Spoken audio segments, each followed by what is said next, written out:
Je connais des parents biologiques, hétérosexuels, qui martyrisent leurs enfants. Deux papas ou deux mamans, bonjour les dégâts, bien sûr. Mais quand il y a un papa et une maman, et que le papa, c'est souvent comme ça que ça se passe, est alcoolique, quand il tape les enfants, vous croyez que ça fait du bien au développement de l'enfant? Et l'inceste dans les familles, nous avons de multiples exemples, hélas, de ce genre de pratiques. Il y a des hétérosexuels qui font des enfants très tordus, très délinquants, même dans 98% des cas. C'est ce qui se passe.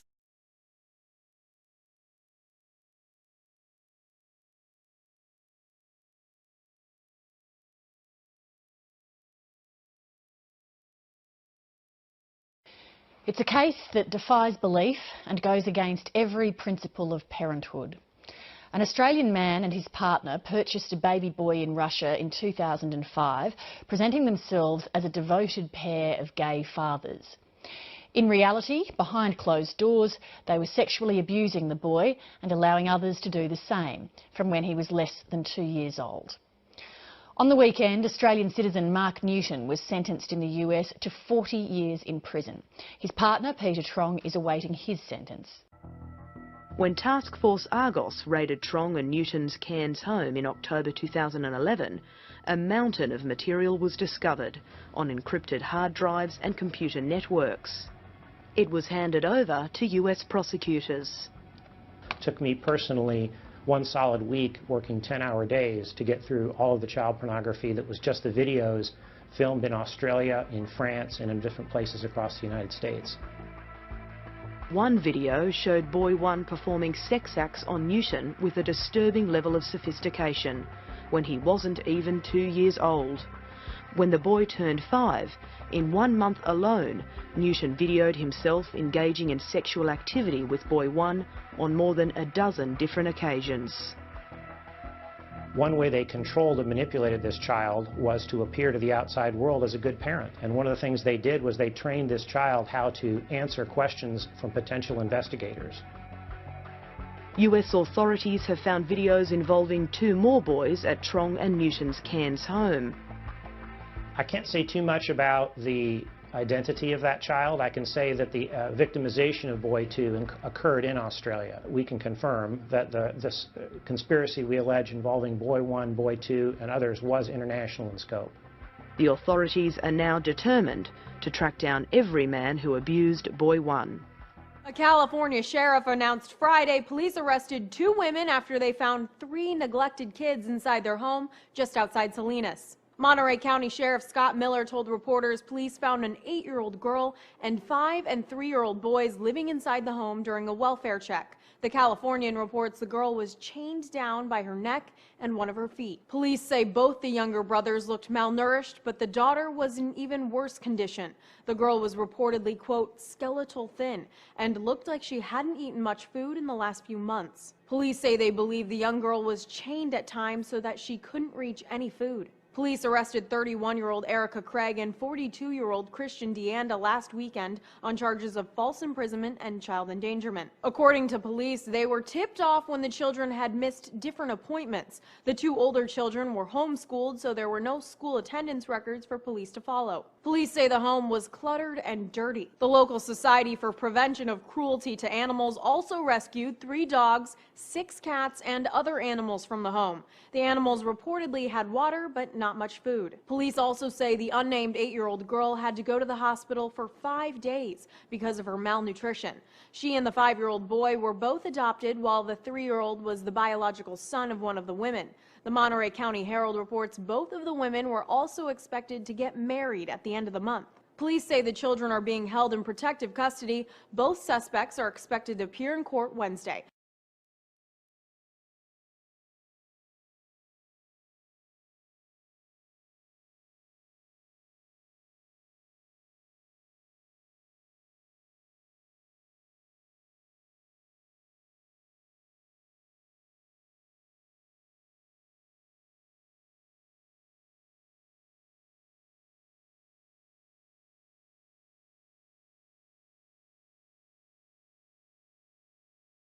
Le Parlement russe interdit l'adoption d'enfants russes par des Américains. La Douma russe interdit l'adoption par les couples homosexuels et les célibataires étrangers.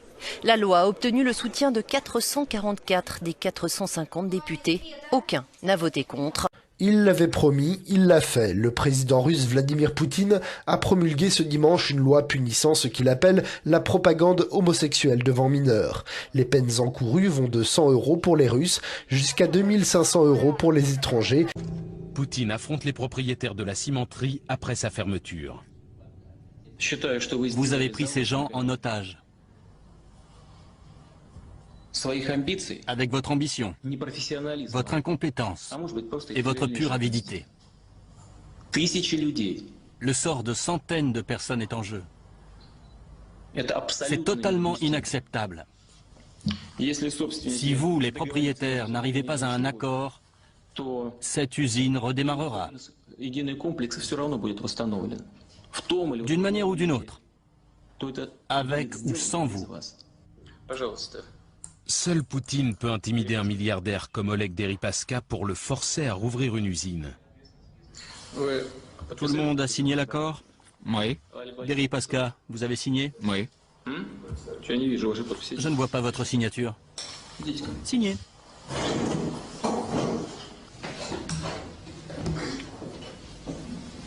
Voici l'accord.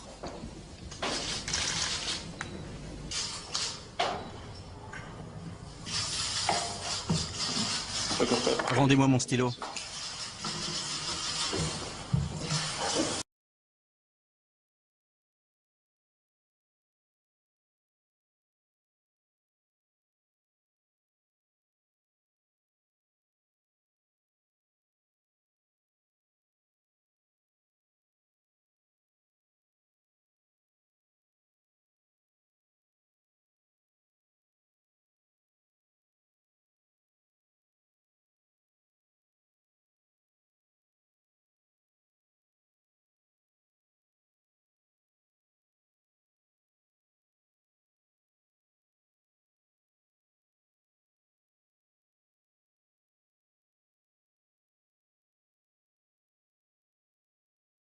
Douce France, cher homo de notre enfance, parce qu'on t'a fait confiance, on t'a gardé dans nos cœurs. De la tour Eiffel jusqu'au clocher d'un petit bout, t'as su rester au bout du jour pour nous mettre de bonne humeur.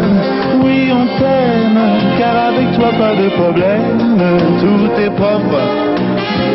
Notre blanc et nos couleurs, douce France, cher homo de notre enfance. Oui, grâce à ton expérience, on te gardera dans nos cœurs. Homo, en France, on y est fidèle.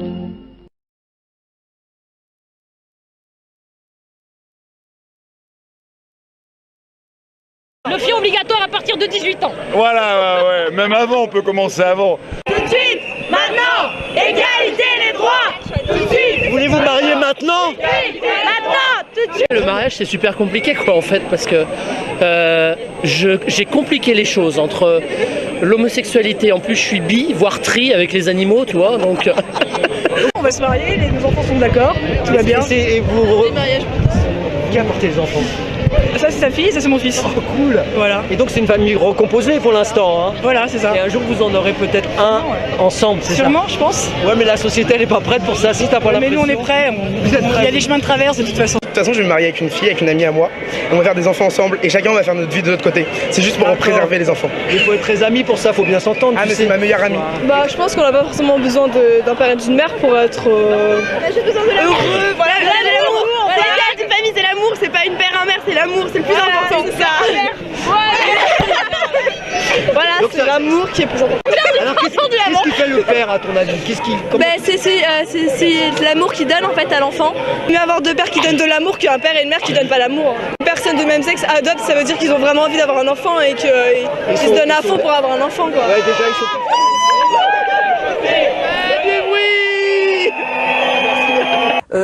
Voilà, que les mecs se féminisent, que les femmes se virilisent. Faisons un petit peu circuler, et aussi faisons circuler le ventre et la tête, puisque vous vous dites, voilà, les femmes sont merveilleuses parce qu'elles sont du côté du ventre, elles enfantent, etc. Puis les hommes, c'est le cerveau. Moi, je serais pour qu'on sorte un peu de cette partition naturaliste. L'utérus artificiel pourrait nous y aider, par exemple. Les femmes pourraient n'être plus que des cerveaux, les hommes pourraient louer des utérus pour faire des enfants. Voilà, c'est le rêve. Je ne comprends pas la nécessité de cette uniformisation.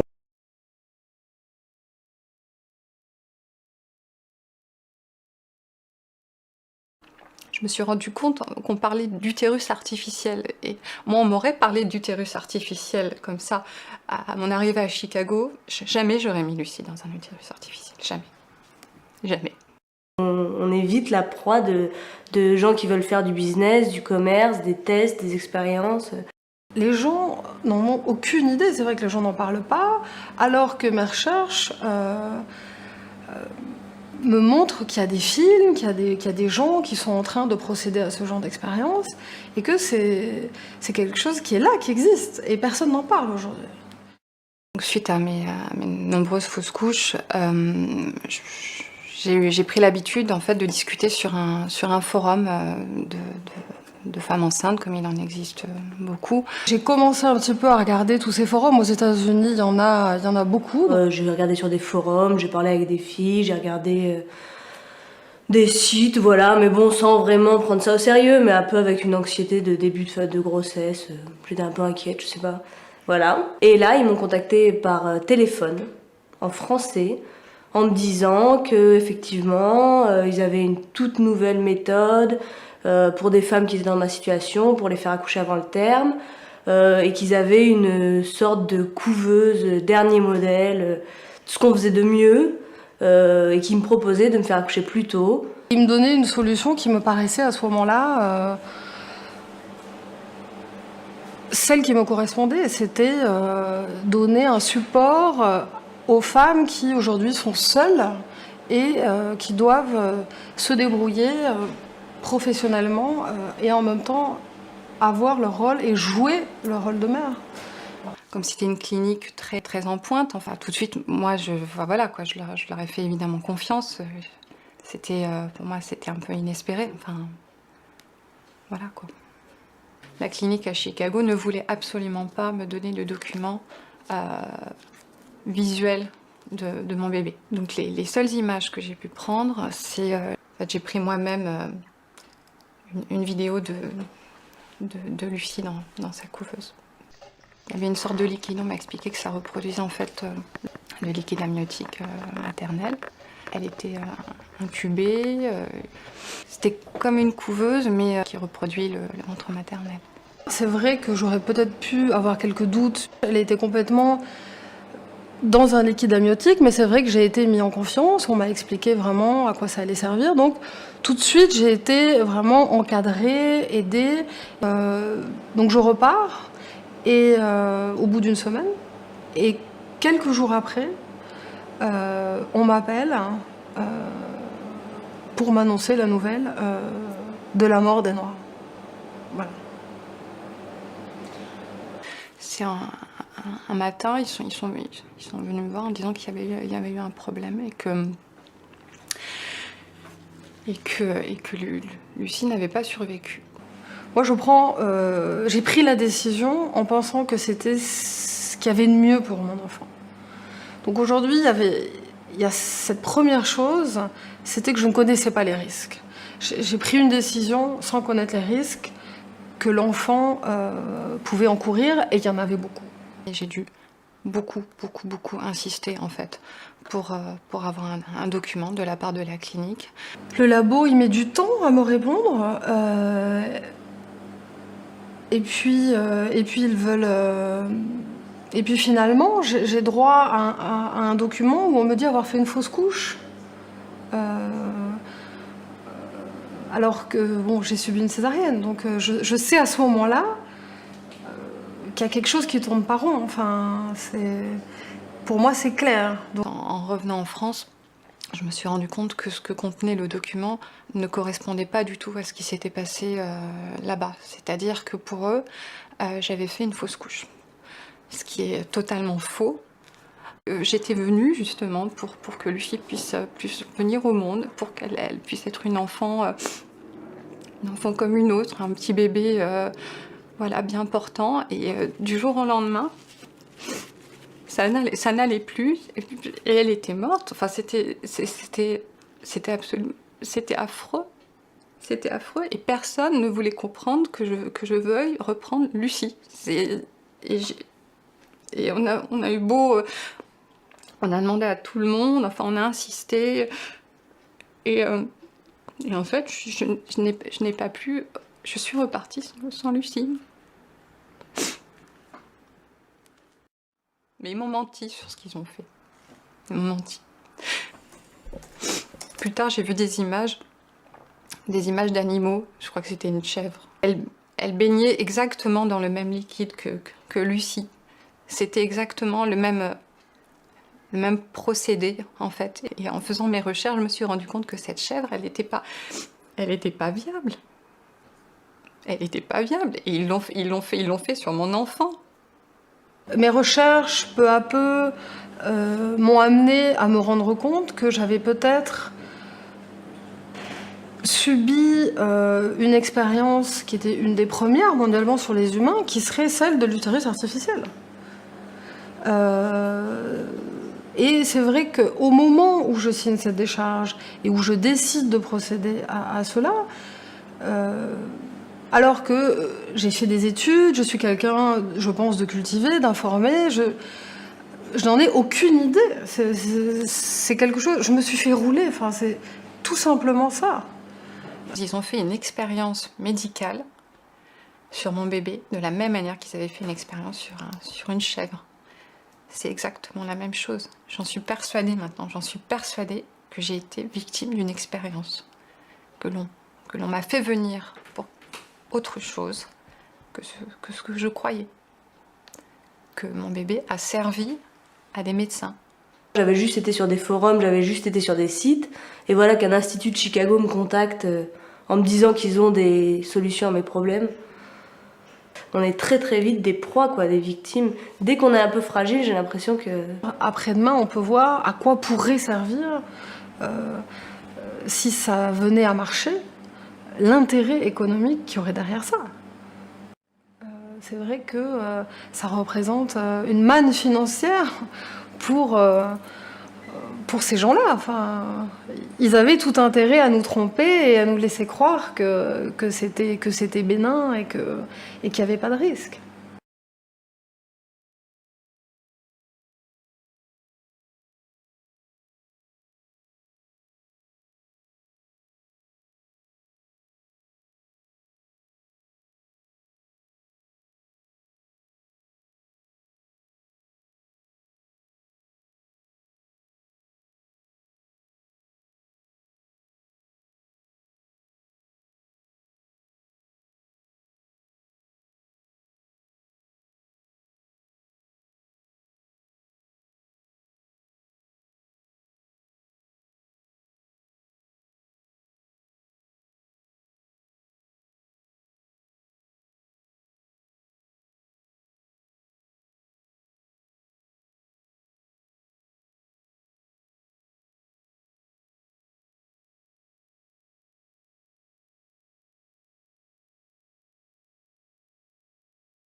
C'est une occasion de faire un petit peu le point sur les relations économiques entre Israël et l'Union européenne.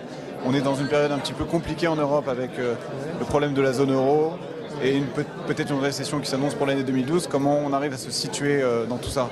Je pense que ça explique la présence de nombreux participants d'Europe, parce que quand il y a une crise en Europe, il y a également des opportunités ailleurs. Israël est un pays à forte croissance, avec 5% de croissance cette année. Il y a de nombreuses technologies qui peuvent permettre à des entreprises européennes d'avoir un avantage technologique. Il y a des potentiels de coopération intéressants. Et par ailleurs, pour les Israéliens, quand il y a une crise, il y a également des opportunités. Donc il y a des opportunités d'investissement. On a vu ce matin un groupe qui a parlé le groupe Assia qui a fait des acquisitions en Grèce. Donc parce qu'il y a une crise en Europe, il y a véritablement des opportunités d'investissement intéressantes. C'est ma dernière question. Vous jugez aujourd'hui Israël, vous voyez Israël continuer à avancer, conquérir les marchés internationaux? C'est une marche qui se poursuit? Il n'y a pas le choix. D'abord, le pays est trop petit pour rester en autarcie. Nous avons besoin des marchés internationaux. Les sociétés de high-tech font la grande majorité de leur exportation, de leur vente sur les marchés étrangers. Et il faut se rappeler que 80% de l'exportation israélienne est liée à la technologie. 4 présidents de la République côte à côte. Sur leur visage, une marque de rouge à lèvres. C'est la dernière provoque d'un site de rencontre extra-conjugale lancé aujourd'hui en France. Un peu plus loin, ces femmes en robe de mariée distribuent des tracts. On peut considérer ça comme honteux ou on peut considérer ça comme réaliste? Je trouve ça complètement nul. Vu que maintenant on parle de beaucoup de scandales avec les hommes politiques et tout ça, donc c'est une bonne idée commerciale en tout cas. Cette pub a été imaginée par celui qu'on appelle le roi de l'infidélité, Noel Biderman. Ce Canadien a créé un site qui compte 16 millions de membres dans le monde. Pour lui, les politiques sont des cibles parfaites. Cela fait 11 ans que je suis dans le secteur de l'infidélité. J'ai rencontré plein de profils différents. Mais les politiques, probablement à cause de leur personnalité et de leur rythme de vie, ont tendance à avoir davantage de relations adultères. Pour des millions de personnes en France, l'infidélité a permis en tout cas de sauver des millions de mariages. En France, plusieurs sites de rencontres adultères existent comme Glidden, qui revendique près d'1,5 million d'adeptes. Ces sites vont essayer de faire du buzz pour aller chercher des cibles qui correspondent exactement à cette idée d'infidélité, avec une transparence. Je suis prêt à être infidèle, tu es prêt à être infidèle, on se rencontre. C'est le marketing amoureux. Aucun afficheur n'a accepté de diffuser la pub. La bâche a été enlevée par les forces de l'ordre. Quant au risque de plainte des hommes politiques, le site dit assumer à 100%.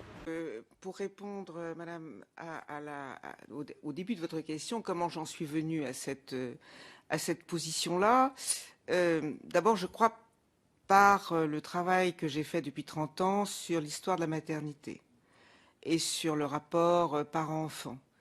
Il se trouve, et on peut l'observer tous les jours autour de nous, que toutes les femmes ne sont pas pareilles. Je le disais tout à l'heure, toutes ne sont pas dotées d'un instinct spontané d'amour pour leur enfant.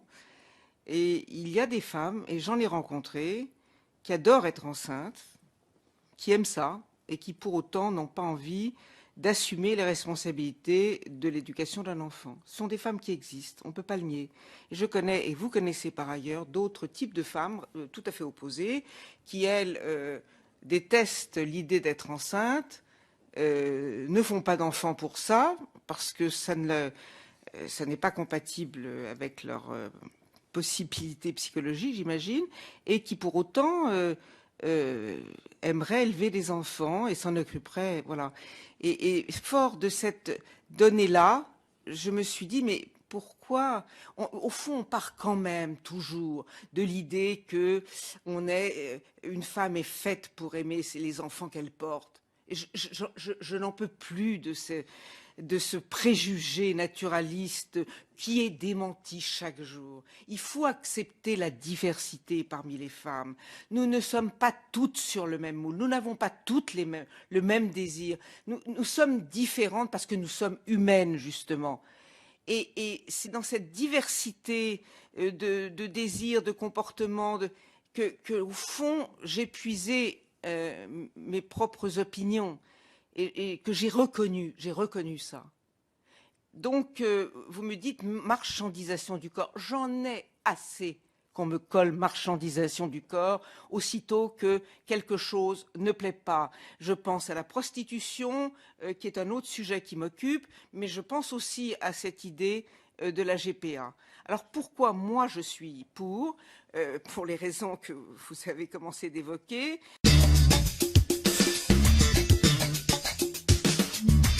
Bonjour Elisabeth Badinter, philosophe, féministe aussi, et pourtant contre la loi que le gouvernement va proposer pour pénaliser les clients des prostituées et abolir la prostitution. Vous êtes contre l'abolition de la prostitution ? Radicalement contre, pour 3 raisons. La première, c'est que je pense que c'est totalement inefficace. En ce sens que, à part la pénalisation du client, c'est-à-dire lui qui va être frappé en premier, ce sont les femmes qui n'auront plus la possibilité, si elles le veulent, de louer leurs services sexuels. Vous pensez que c'est une liberté de se prostituer ? Oui, je réponds oui quand c'est une décision prise par une personne qui n'y est pas contrainte par un tiers. C'est sa décision, par exemple, d'une jeune femme qui est occasionnelle et qui, en fin de semaine, décide d'avoir 1 ou 2 passes pour avoir un peu plus de confort. Ça c'est la liberté, ça ne doit pas l'interdire, selon vous. Écoutez, oui, et c'était même une réclamation première des féministes historiques, du MLF, à savoir la libre disposition de son corps. Or, ça n'est pas vendre son corps, c'est louer son corps aux conditions qu'on souhaite. Elles peuvent décider de se consacrer pleinement à leur enfant, et je trouve normal qu'elles aient une allocation, mais elles peuvent aussi, et c'est le cas de la majorité des femmes, vouloir essayer de concilier à la fois la maternité et un job. Et je trouve normal que l'État n'impose pas un modèle. C'est une liberté qui doit être donnée à chacune d'entre nous. Et il faut dire aux jeunes femmes qu'il y a un risque. Non seulement le risque de ne pas retrouver de travail, mais le risque aussi de se retrouver dans un face-à-face qui ne vous remplit pas. Et je vais souvent au Jardin du Luxembourg, et très souvent on voit les femmes devant le bac à sable, avec leurs petits qui jouent dans le bac à sable, un regard assez vide, comme un ennui terrible.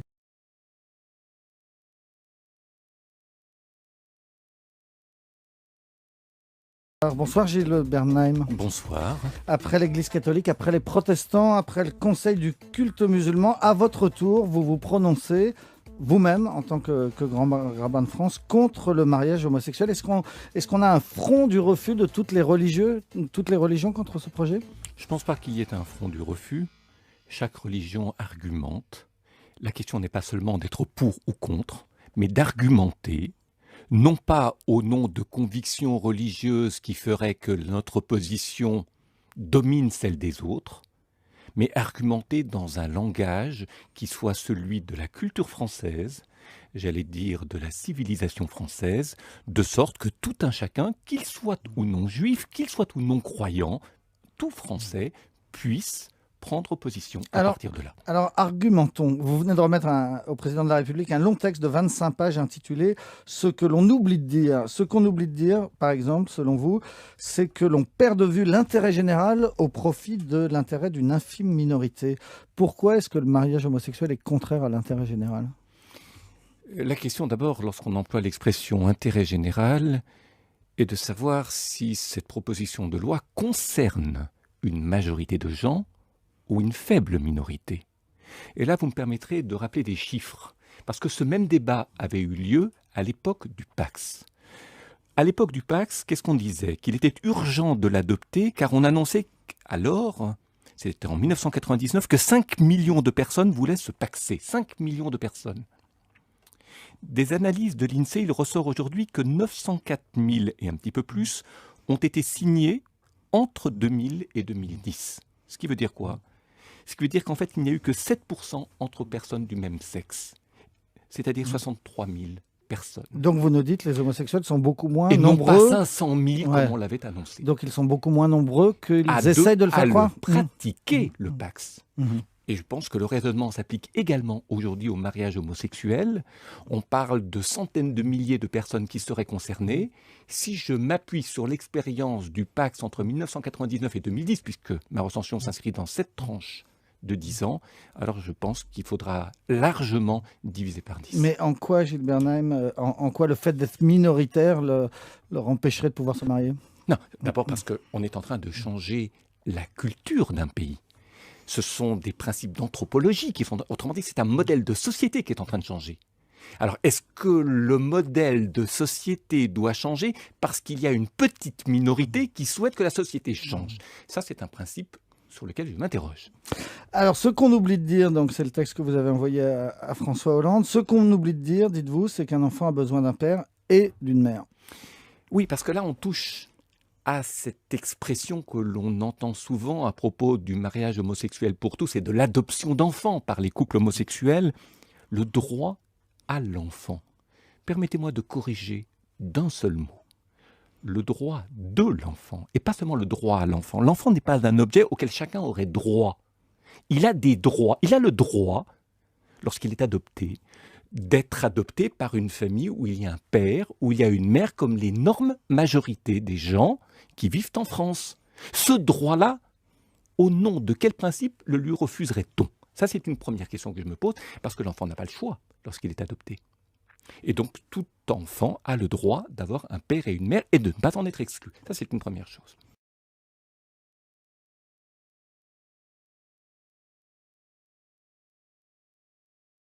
Sa réputation était trop entachée. Le grand rabbin de France a fini par démissionner ce jeudi. Gilles Bernheim avait de plus en plus de mal à se défendre ces derniers jours. Il a admis avoir commis plusieurs plagiats dans ses écrits et n'avoir jamais obtenu d'agrégation de philosophie.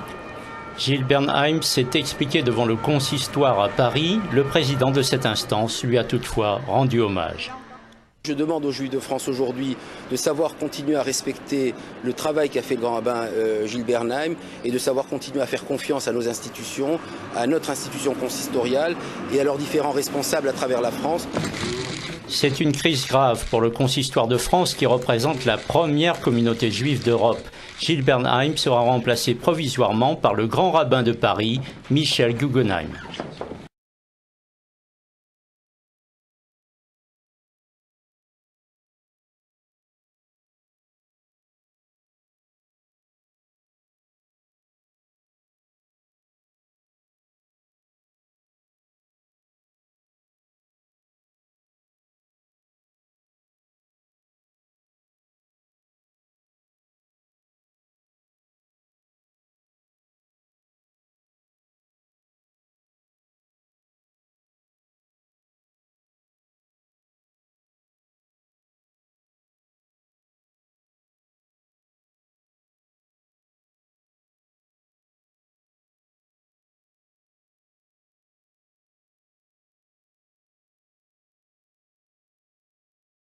Je crois que la laïcité, c'est aussi ce qui protège l'enfant, c'est ce qui protège tous les enfants et garantit aux enfants les mêmes droits et l'accès aux mêmes valeurs. Les enfants n'appartiennent pas à leurs parents.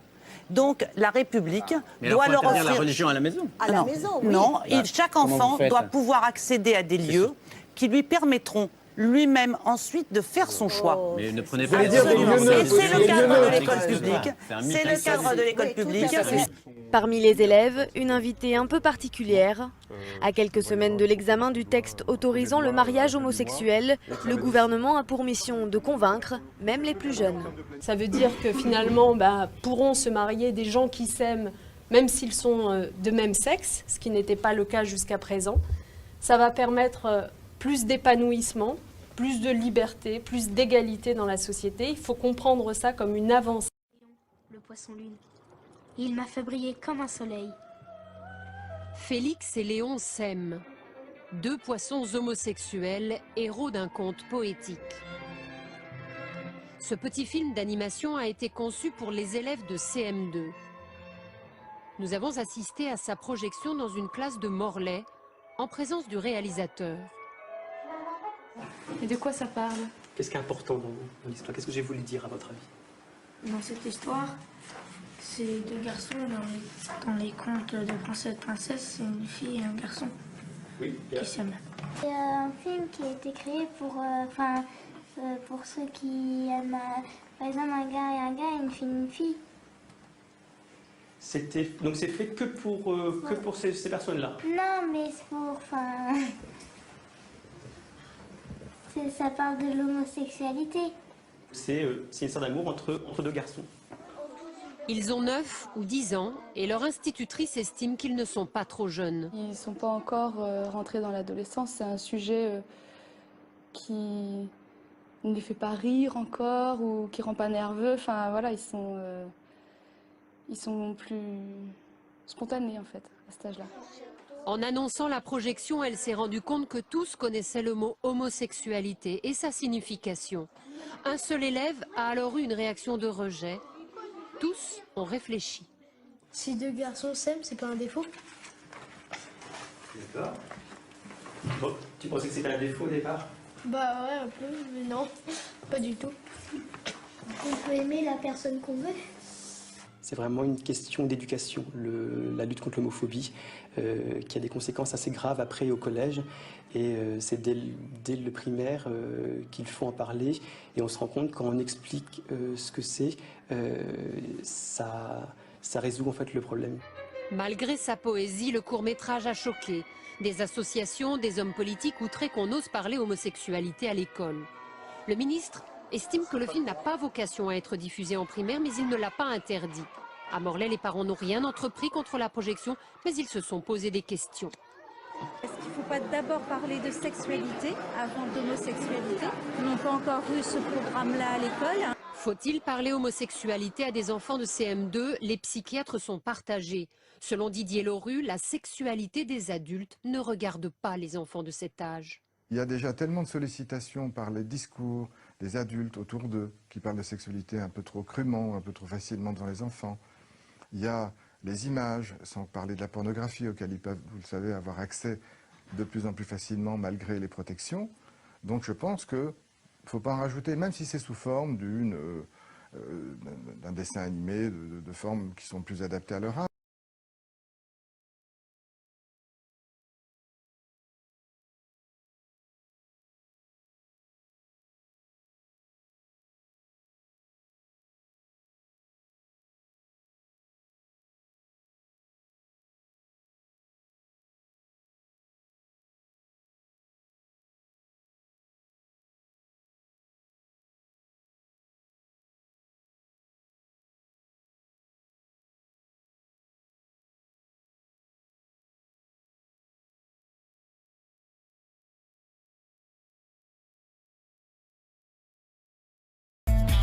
Ça faisait longtemps que j'avais entendu parler de l'expérimentation qui est conduite ici.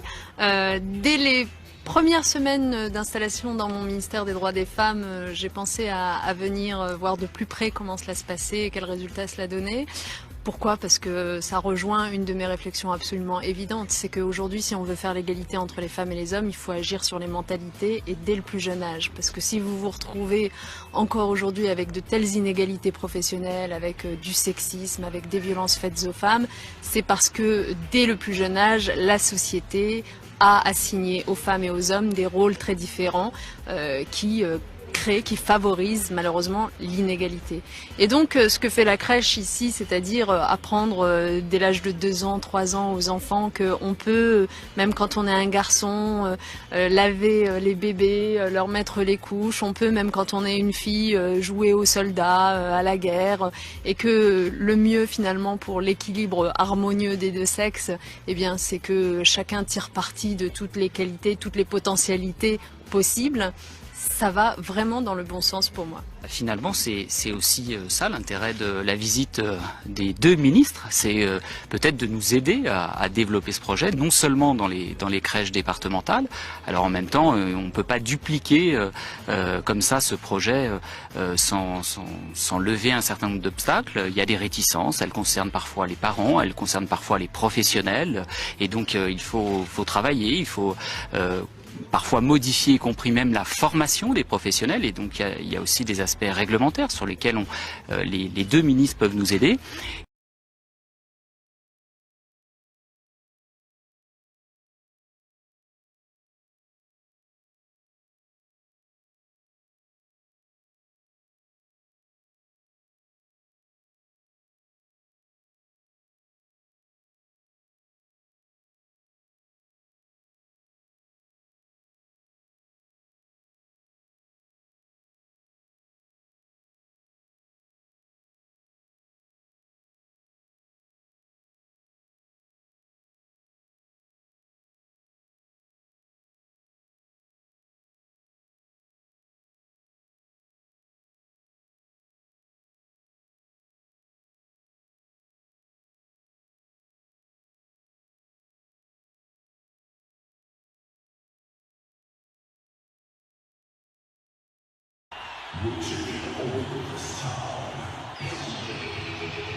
I did not have sexual relations with Ms. Lewinsky, and I'm staying on my former statement about that. If she my, said... my statement is that I did not have sexual relations as defined by that.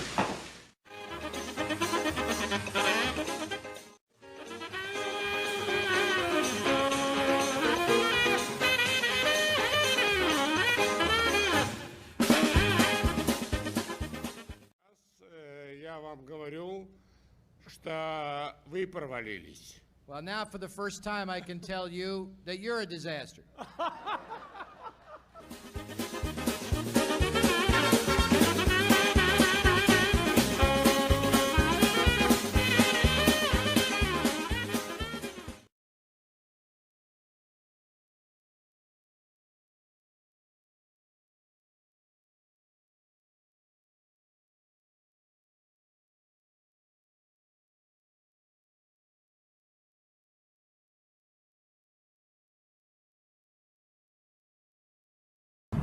Russia has seen its share of disappointment since the breakup of the Soviet Union in the 90s. The disparity in the distribution of wealth between the rich and the poor continues to grow. Living conditions for many millions are quite literally in tatters. And as Russia feels the effects of the financial crisis, many fear the situation will worsen. Galina Lebedeva has assurances from her local council that repairs are on their way. While Oksana Kalamova despairs at the dilapidated, mosquito-ridden living conditions she's forced to raise her grandchildren in. We have to cover her with a blanket to save her from the bites. It's really hard for me. I'm only 40 years old. I was left without a job and it just kills me that I cannot help my grandchildren.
Alors, mes chers amis d'Arabie Saoudite, Il ne s'agit pas de chercher à imposer un modèle unique de civilisation.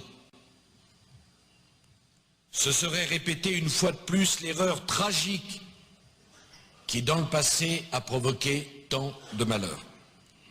Ce serait nier les identités. Ce serait susciter non la paix et la fraternité, mais la violence. Car rien n'est plus dangereux qu'une identité blessée, qu'une identité humiliée. Une identité humiliée, c'est une identité radicalisée. Quel est l'objectif? Ça va faire parler, mais l'objectif, c'est relever le défi du métissage. Défi du métissage que nous adresse le XXIe siècle. Ce n'est pas un choix, c'est une obligation, c'est un impératif. On ne peut pas faire autrement, au risque de nous trouver confrontés à des problèmes considérables. Nous devons changer, alors nous allons changer. On va changer partout en même temps, dans l'entreprise, dans les administrations, à l'éducation, dans les partis politiques. Et on va se mettre des obligations de résultat. Si ce volontarisme républicain ne fonctionnait pas, il faudra alors que la République passe à des méthodes plus contraignantes encore. C'est relever le défi du métissage. Défi du métissage que nous adresse le XXIe siècle. Le défi du métissage, la France l'a toujours connu. Et en relevant le défi du métissage, la France est fidèle à son histoire.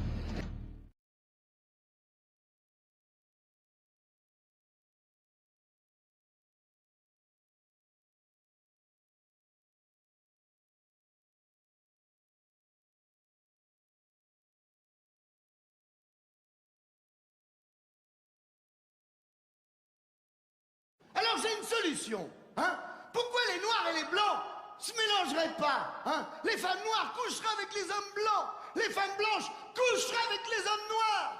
Comme ça, dans 3 générations, eh ben on est tous métis, on est tous café au lait, tous pareils, tous unis, pour aller péter la gueule à ces salauds de Chinois. Et ce soir, tenons-nous la main, ne faisons plus qu'un contre les Chinois. Ce soir, pensons à demain, quand nos petits gamins seront chinois.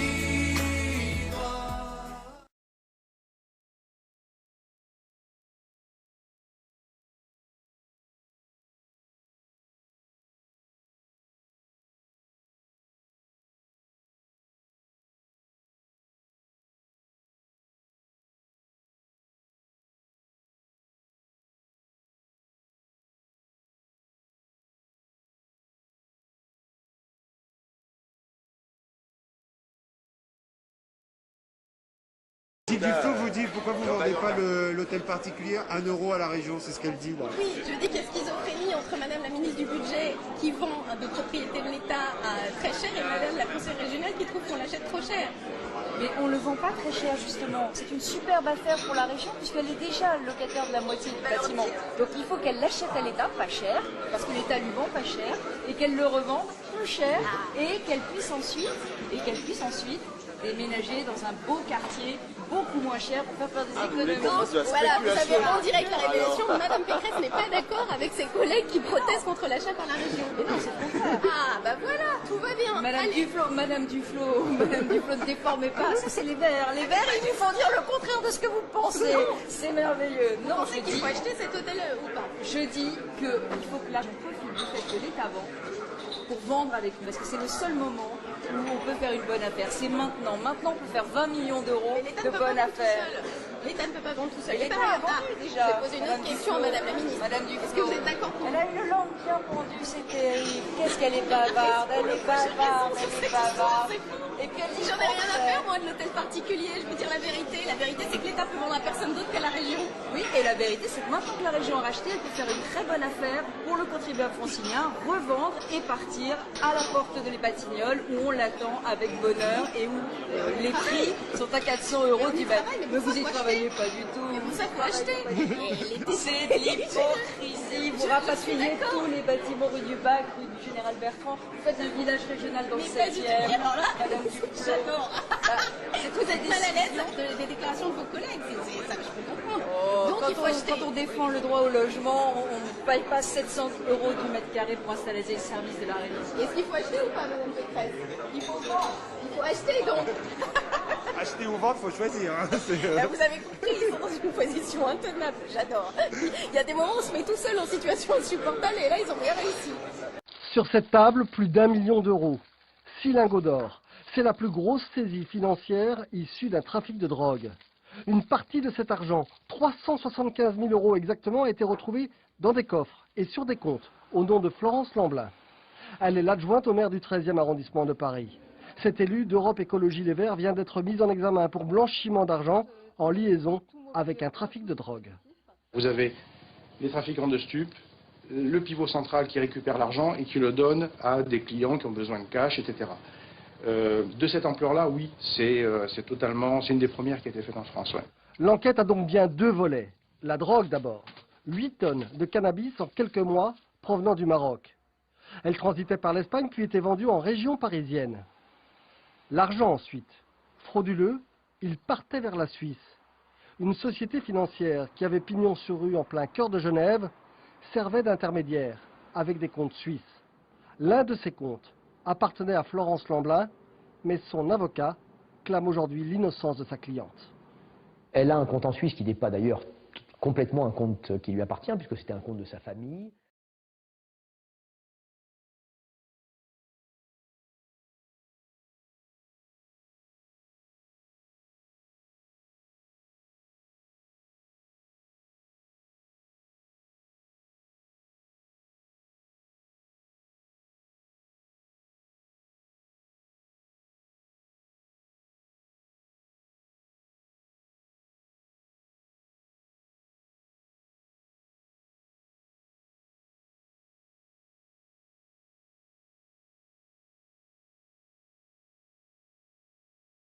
Bon, alors, moi je suis tout à fait pour la procréation médicalement assistée. Je suis aussi pour la gestation médicalement assistée. Oui, c'est ça, la grossesse pour autrui. Oui. Et vous avez d'ailleurs beaucoup choqué avec votre phrase Oui, que je vais rappeler. Je vais juste la rappeler. Louer son ventre pour faire un enfant ou louer ses bras pour travailler à l'usine, quelle différence? Alors, même les féministes ont été très choqués, Oui, même les pro-mariage gay ont été très choqués. Mais ils ne m'ont pas compris, ni les féministes, ni les pro-mariage gay. Ou certains n'ont pas voulu me comprendre. Qu'est-ce qu'on croit que j'ai voulu dire? Que le ventre des femmes était à louer? Que c'est ce qu'il fallait faire? C'est pas ce que j'ai voulu dire. J'ai voulu dire précisément le contraire, à savoir que les femmes étaient maîtresses d'elles-mêmes et de leur destin, et qu'on ne pouvait pas les empêcher de porter un enfant pour autrui si elles le voulaient. Voilà ce que j'ai dit. Et j'ai dit que, oui, en effet, je reprends la phrase, que de toute façon, on porte toujours quelque chose pour quelqu'un d'autre, on est payé pour ça. Vous, pour faire de la télévision en ce moment, d'autres pour aller dans une usine, d'autres pour être... Ça serait comme un travail, la maternité et l'enfantement, vous le comparez à une sorte de travail, c'est ça, vous le désacralisez, vous le déshumanisez un peu. Arrêtons, n'employons pas de grands mots, là. Non, je ne veux pas dire ça, je veux dire que les femmes et les hommes, tout le monde a le droit de ce qu'il fait de son corps, de faire ce qu'il veut de son corps. C'est tout ce que j'ai voulu dire. Je veux dire que les femmes sont libres.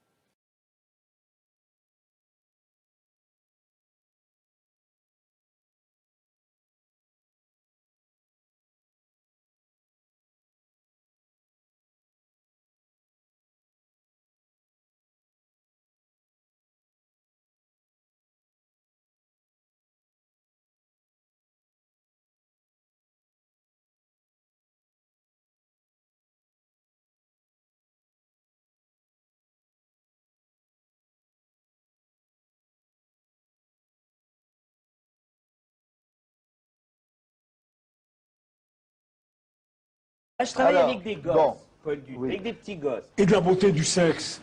Mais concrètement, en acte, que faites-vous? Que faites-vous sinon brandir sans cesse le bâton de la morale? Mais oui, que faites-vous? Sur les enfants, la beauté du sexe sur les enfants. Écoutez, je pensais que le débat était très arriéré en Italie, je m'aperçois. Aujourd'hui, oserait revendiquer, je vous en prie, le sexe avec les enfants, je vous en prie. Ce sujet-là est un sujet qu'on ne peut plus aborder aujourd'hui. Plus personne n'ose parler de la sexualité des enfants. Mais il n'a pas parlé de ça, j'ai mal entendu, c'était sur les jeunes ou quoi? Non mais vous êtes... Non, j'ai entendu ça. On interdit aujourd'hui. Il y a une espèce de chape de plomb qui tombe, comme ça, qui tombe de boucles blondes, n'est-ce pas, sur l'ensemble de la société, qui vient interdire tous les comportements un peu différents, un peu anormaux, mais bien sûr. Et alors là, chaque fois, on revient à la pédophilie. La pédophilie est un sujet qui est maintenant totalement interdit. C'est politiquement correct. Vous ne pouvez plus dire un mot sur ce sujet, sans être diabolisé il faut immédiatement. en parler. Moi, je pense qu'il faut en parler, au contraire. Ah bon? Oui, je Et comment en parler alors? Sans dire que c'est... En disant quoi? En disant que tous ceux qui sont attirés par les enfants sont des criminels, qu'il faut mettre en prison ad vitam aeternam? Bah oui, c'est ça ce qu'il faut dire? Non. Vous avez un système de parler qui est très autoritaire. Qui? Vous. Oui. Donc, qui ne laisse pas l'autre. Qui ne laisse pas l'autre. C'est chacun son tour, c'est un système autoritaire au service de la liberté. Qui en a besoin? C'est vous qui le dites. La forme, les mots qu'on utilise est en relation très stricte avec ce qu'on dit. Vous ne faites que prôner le mensonge, enfin. Jacques de Guibon. Je suis assez stupéfait par le cynisme de Maître Lévy. Je trouve que vous êtes vous faites le défenseur d'un genre d'ancien régime. Quand on voit Luc Ferry, là, on a l'impression vraiment d'être dans des salons 18e roulants où chacun va sortir ses petites histoires sur un machin, mais qui est un monde intouchable parce que c'est un monde politique au-dessus ou de dominant, etc. Et on n'a pas le droit de le faire craquer. Et on a envie de comité de salut public quelquefois quand... C'est vrai. Tout le monde dit la dictature Ben Ali. C'est vrai, c'est incontestable, la dictature. Excusez-moi, il y a encore 6 jours, Monsieur Frédéric Mitterrand, ministre de la Culture, faut vous imaginer ce que c'est, disait ce n'est pas une dictature. Et quand on sait quelles sont les activités auxquelles se livrait Monsieur Mitterrand en Tunisie, il aurait dû se taire. C'est ignoble, c'est une abjection, l'attitude de Monsieur Mitterrand. Au-dessus de 14 ans, c'est dégueulasse. Les coulisses de la politique avec Christophe Jacubizzi, enfin coulisses, bas-fond peut-être, de la politique. On l'a dit ici souvent, vie publique, vie privée. La ligne de séparation entre vie publique et vie privée risque de devenir de plus en plus poreuse. Mais cette fois-ci, Christophe, c'est plus grave. Oui, et tout est parti d'une déclaration énigmatique de Luc Ferry, l'ancien ministre de l'Éducation nationale. C'était lundi soir sur Canal+. Le mieux, c'est de le réécouter. Vous avez un épisode qui racontait d'un ancien ministre qui s'est fait poisser à Marrakech dans une partouze avec des petits garçons. Bon, probablement nous savons tous ici de qui il s'agit. Si je sors le nom maintenant et que je lâche le nom dans la nature, premièrement c'est moi qui serai mis en examen, je serai à coup sûr condamné, même si je sais que l'histoire est vraie. Alors plusieurs choses. On sort là du débat vie privée, c'est incroyable, du débat vie privée, vie publique. Il ne s'agit pas de vie privée là, il s'agit d'un crime, d'un délit. Donc évidemment, on doit en faire état. Deuxièmement, Luc Ferry, s'il dit vrai, il est susceptible d'être poursuivi. Parce qu'il y a un article du Code pénal qui sanctionne la non-dénonciation de crime, même d'ailleurs si ce crime a lieu dans un autre pays, en l'occurrence apparemment le Maroc, la justice française pourrait s'en saisir. Deuxièmement, s'il raconte n'importe quoi, il est aussi susceptible d'être poursuivi, attaqué pour diffamation. Bon, d'ailleurs, si la justice fonctionne normalement maintenant, on attend que soit un procureur français s'en saisisse, puisque comme je vous le disais, il n'y a pas de territorialité pour des crimes sexuels, notamment qui touchent les enfants. Et deuxièmement, un juge marocain aussi va pouvoir s'en saisir. Troisièmement, on entend Luc Ferry, il y a aussi un ancien Premier ministre qui est complice de non-dénonciation, puisque c'est par un Premier ministre qu'il l'a appris. Quatrièmement, il y a aussi la question de la prescription. Est-ce que le crime dont on parle est prescrit ou pas? Alors, un rappel des faits, il y a une loi de octobre 2004 qui prévoit que la prescription, maintenant, elle est de 20 ans après l'âge de la majorité de la victime. Donc jusqu'à 38 ans, si on était victime d'un viol, on peut porter plainte. Donc, comment se fait-il, Christophe, que cette affaire sorte maintenant? Alors, elle ne sort peut-être pas maintenant. Ah bon. Figurez-vous que c'était sur RMC, il y a 2 ans, dans Les Grandes Gueules, Yves Bertrand, l'ancien directeur des renseignements généraux, donc des services secrets, parlait d'une affaire de pédophilie concernant un ministre. On l'écoute. Il est possible que j'ai évoqué auprès de mon autorité hiérarchique, c'était pas la justice. Hein, d'accord, ouais, bien sûr. Oui. Je ne suis pas officier de police judiciaire, je n'avais pas l'habilitation d'officier de police judiciaire. Donc il est possible, probable que verbalement j'en ai rendu compte à une autorité, à mon autorité hiérarchique. Je dis bien mon autorité hiérarchique. D'accord. Je n'en dirai pas plus. Mais il n'y avait pas eu de suite judiciaire. Alors, il ne s'agit peut-être pas de la même affaire. En tout cas, il parle bien d'une affaire similaire dont ses services avaient eu connaissance et il en avait référé aux autorités politiques qui n'avaient rien fait. Mais vous dites quoi en substance, Christophe, ce matin? Qu'un Premier ministre et un ancien ministre s'autorisent comme ça à étouffer un scandale grave? Apparemment, si Luc Ferry dit vrai, c'est le cas, ce qui est quand même inadmissible. Ce qui est sûr, c'est que maintenant, cette affaire ne va pas s'arrêter là. D'abord parce que, je vous le disais, Luc Ferry s'est mis dans un corner et qu'il va devoir en dire plus. Ensuite, que des noms déjà circulent sur Internet. Enfin, que des associations de victimes, d'enfants, vont porter plainte, ce qui est très bien. Au Maroc, par exemple, Najat Anvar, la présidente de l'association marocaine de défense des enfants, dit « touche pas à mon enfant », annonce qu'elle va porter plainte contre X. Et en France, pareil, Martine Brousse, la directrice de l'association La Voix de l'enfant, envisage de porter plainte, et c'est tant mieux. Monsieur Jack Lang, qui prétendait être candidat à la présidence de la République, que l'on m'arrête à la sortie, si ce que je dis n'est pas vrai, a été compromis dans l'affaire des lieux de vie et dans un lieu de vie tenu par des socialistes qui s'appelait le Choral. Et là, des gamins étaient prostitués à des gens comme Jack Lang, et un gosse a été trouvé mort, sodomisé, la tête dans un seau de merde, que l'on m'arrête à la sortie si ça n'est pas vrai.